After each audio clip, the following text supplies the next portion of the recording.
Hello students, welcome back to our channel. जैसे कि हमारे टेंस चल रहे थे और टेंस के 2 पार्ट्स कंप्लीट हो गए थे, प्रेजेंट टेंस और पास्ट टेंस। आज हम टेंस का 3rd पार्ट यानी फ्यूचर टेंस स्टार्ट करने जा रहे हैं। ठीक है, अब तक हमने प्रेजेंट टेंस समझ लिए, पास्ट समझ लिए, किस प्रकार से प्रेजेंट में और पास्ट में वर्ब फिल करने के लिए एग्ज़ाम में आएंगी वो हमने समझ लिया। अब हम फ्यूचर टेंस के बारे में समझेंगे, फ्यूचर टेंस का स्ट्रक्चर वगैरह ये समझेंगे और साथ साथ सेंटेंस में कौन सी हेल्पिंग वर्ब वगैरह यूज़ होते हैं ये सब देखेंगे। तो स्टार्ट करें, let's start. Future indefinite tense. ठीक है, आपको पता है सबके पहला कौन सा होता है? प्रेजेंट का भी यही था, पास्ट का भी यही था, फ्यूचर का भी यही। इसके वाक्य का हिंदी अनुवाद करने पर, जब इस टेंस के सेंटेंस की हिंदी में अनुवाद की जाती है तो आवाज़ आती है गा गी गे। राम बाजार जाएगा, वह मुंबई जाएगा। ठीक है, वे क्रिकेट खेलने जाएंगे। तो गा गी गे की आवाज़ आती है, साउंड हमें सुनाई देता है लास्ट में। इसमें भी हमारे अफर्मेटिव, नेगेटिव, इंटरोगेटिव और नेगेटिव इंटरोगेटिव सेंटेंस 4 टाइप के सेंटेंस होंगे। उनके स्ट्रक्चर मैं आपको बताऊंगी और एग्जाम्पल भी साथ में आपको मैं दूंगी। अफर्मेटिव सेंटेंस में आप देखिए स्ट्रक्चर है subject plus will shall, verb की first form object full stop. यानी पहले सब्जेक्ट, उसके साथ हेल्पिंग वर्ब आएंगे विल शैल, फिर वर्ब की फर्स्ट फॉर्म लगेगी और ऑब्जेक्ट। एग्जाम्पल देखिए, he will go to Mumbai next week. He के साथ विल, फिर go to Mumbai next week. Go हमारी वर्ब की फर्स्ट फॉर्म है। I shall go to Mumbai next week. एक सा ही रखा है मैंने, इसलिए देखो ही के साथ विल और आई के साथ शैल का यूज हुआ है। तो यही मैं आपको समझाऊंगी कि कहाँ पर विल का और कहाँ पर शैल का यूज होगा। ये थोड़ा ध्यान से सुनिएगा बच्चों, क्योंकि ये आगे जाके नरेशन में भी आपके बहुत काम आने वाले हैं। अगर आज आप यहाँ पे समझ जाएंगे कि विल का यूज़ कहाँ होता है, शैल का यूज़ कहाँ होता है, तो नरेशन में भी आपको काफ़ी हेल्प मिलेगी। देखिए, जब हमारा ये अफर्मेटिव सेंटेंस चल रहा है, इसमें देखेंगे फिर जो आई वी के साथ शैल का यूज़ होता है। आई वी के साथ शैल का यूज़ होता है। यहाँ हमने किया है ना, आई के साथ शैल का यूज़। अन्य नाउन और प्रोनाउन के साथ विल का, बाकी के साथ विल का यूज होता है। ठीक है, सिंपल सेंटेंस है, कोई और बात उस सेंटेंस में निकल के नहीं आ रही, साधारण सेंटेंस है। तो आई वी के साथ शैल का यूज होगा और बाकी नाउन और प्रोनाउन के साथ विल का यूज होगा। लेकिन अगर अब यहाँ पर चेंज होता है, जो आपने ध्यान से देखना है और समझना है और आगे के लिए याद भी रखना है। लेकिन अगर सेंटेंस में कोई धमकी दे रहा है, कोई दृढ़ निश्चय की बात कर रहा है, कोई किसी को प्रॉमिस कर रहा है, वचन दे रहा है, तो ऐसे सेंटेंस में आई वी के साथ विल और अन्य नाउन और प्रोनाउन के साथ शैल का यूज होता है। अब ये उल्टा हो गया। अगर सेंटेंस में धमकी नहीं है, दृढ़ निश्चय नहीं है, वचन नहीं है, तो वहां पे तो हमारा यही रूल फॉलो होगा, आई वी के साथ शैल और नाउन और प्रोनाउन के साथ विल। लेकिन अगर सेंटेंस में धमकी है, दृढ़ निश्चय है, वचन है, या क्या कहते हैं सख्ती से कोई चीज की मनाही है, प्रोहिबिशन है, यहाँ पर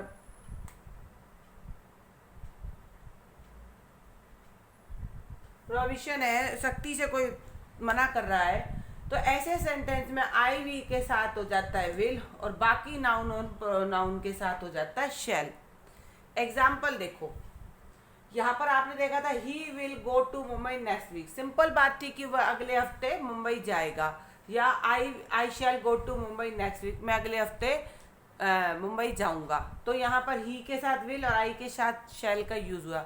ये सिंपल सेंटेंस है, इसमें ना कोई धमकी है, ना वचन है, ना दृढ़ निश्चय है, ना कोई मनाही है। ठीक है, अब यहाँ पर एग्जाम्पल देखिए, I will always help you in your need.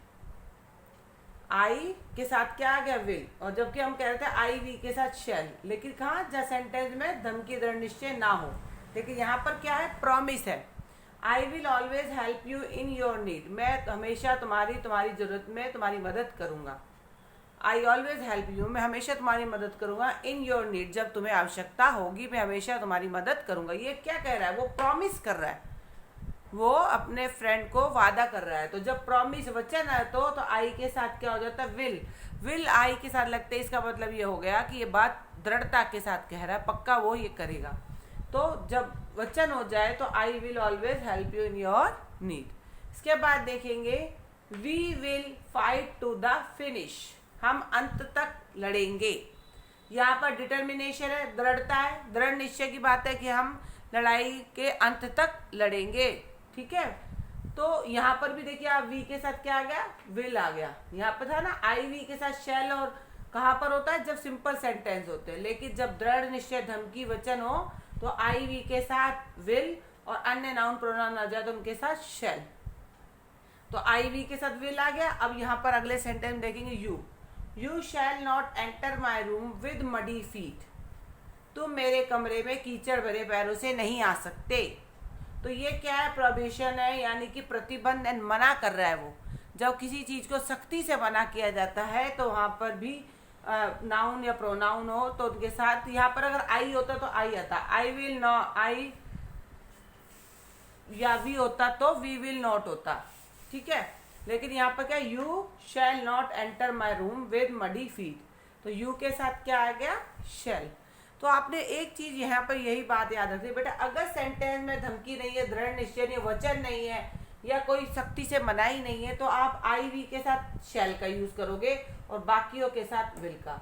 लेकिन अगर सेंटेंस में धमकी है, दृढ़ निश्चय है, वचन है, या सख्ती से मनाही है, तो आई वी के साथ विल का यूज करोगे और दूसरे नाउन और प्रोनाउन के साथ शैल का यूज करोगे। ठीक है, अब हम आगे बढ़ते हैं नेगेटिव सेंटेंस में, नकारात्मक वाक्य। Structure subject plus will shell plus not plus verb की फर्स्ट फॉर्म प्लस ऑब्जेक्ट। अब तक तो आप सीख चुके होंगे, मैंने आपको तो ये दो प्रकार के टेंस करवा दिए, पास्ट और प्रेजेंट दोनों। तो अब तक तो आपको समझ आ गया होगा कि नॉट कहाँ यूज होना है, और इंट्रोगेटिव होगा तो हेल्पिंग वर्ब बाहर आ जाएगा। अब तो आप खुद भी कर सकते हो, जहाँ तक मेरा ख्याल है। अब इतनी प्रैक्टिस तो आपको हो गई होगी। तो इसका एग्जाम्पल देखो, he will not go to Mumbai next week, वह अगले हफ्ते मुंबई नहीं जाएगा। देखिए विल है, विल के बाद नॉट लग गया, और फिर वर्ब की first form go to Mumbai next week. इसमें I shall not go to Mumbai next week, shall के साथ नॉट लग गया, I shall not go to Mumbai next week. Okay, अब हम आते हैं इंटरोगेटिव सेंटेंस में। कौन से सेंटेंस में आ जाएंगे बेटा, इंटरोगेटिव सेंटेंस। स्ट्रक्चर देखेंगे, हेल्पिंग वर्ब हमारे स्टार्टिंग से करेंगे, will shell plus subject plus verb की फर्स्ट फॉर्म प्लस ऑब्जेक्ट और क्वेश्चन मार्क। वही रूल है जो अब तक आप समझते आ रहे हैं कि हेल्पिंग वर्ब पहले आ जाता है, उसके बाद सब्जेक्ट, फिर वर्ब, फिर ऑब्जेक्ट। तो एग्जाम्पल देखिए, वी आ गया बाहर, we he go to Mumbai next week, क्या वह अगले हफ्ते मुंबई जाएगा, क्वेश्चन मार्क। ऐसे इसमें देखिए, शैल आई गो टू मुंबई नेक्स्ट, शैल आ गया बाहर, आई आ गया, उसके बाद सब्जेक्ट। ठीक है, ओके, ये आपको मैं बार बार समझा चुकी हूँ, इसलिए मुझे नहीं लगता कि इनको ज्यादा डीपली दोबारा जाने में जरूरत है। अब तक आपको ये चीजें समझ में आ चुकी होंगी। फिर है नेगेटिव इंटरोगेटिव सेंटेंस, नकारात्मक प्रश्नवाचक वाक्य। स्ट्रक्चर विल शैल से स्टार्टिंग, सब्जेक्ट, उसके बाद नॉट आ जाएगा, फिर वर्ब की फर्स्ट फॉर्म, फिर ऑब्जेक्ट, फिर क्वेश्चन मार्क। अब आप देखेंगे विल ही, फिर नॉट आ गया, यहाँ पर नॉट नहीं है ना, not go to Mumbai next week, question mark. Shall I not, यहाँ नॉट आ गया, not go to Mumbai next week. ठीक है, सब आगे समझ में।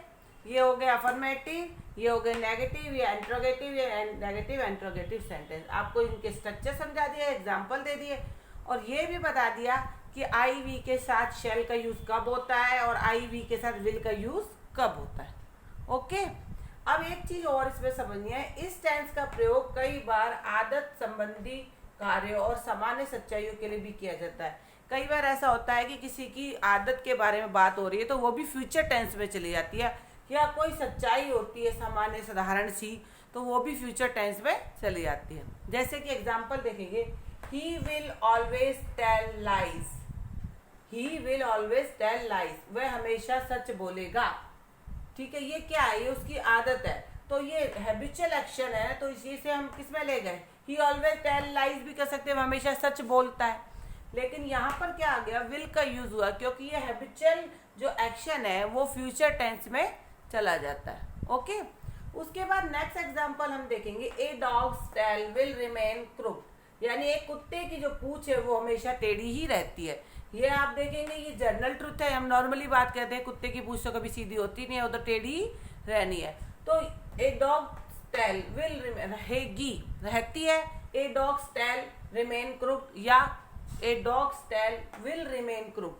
तो जो हमारी हैबिचुअल क्रियाएं होती है, आदत संबंधी कार्य होते हैं वो, और जो ये जनरल ट्रूथ होते हैं, सामान्य सच्चाई वाली बातें होती है, तो उन्हें भी हम फ्यूचर टेंस में ही यूज करते हैं।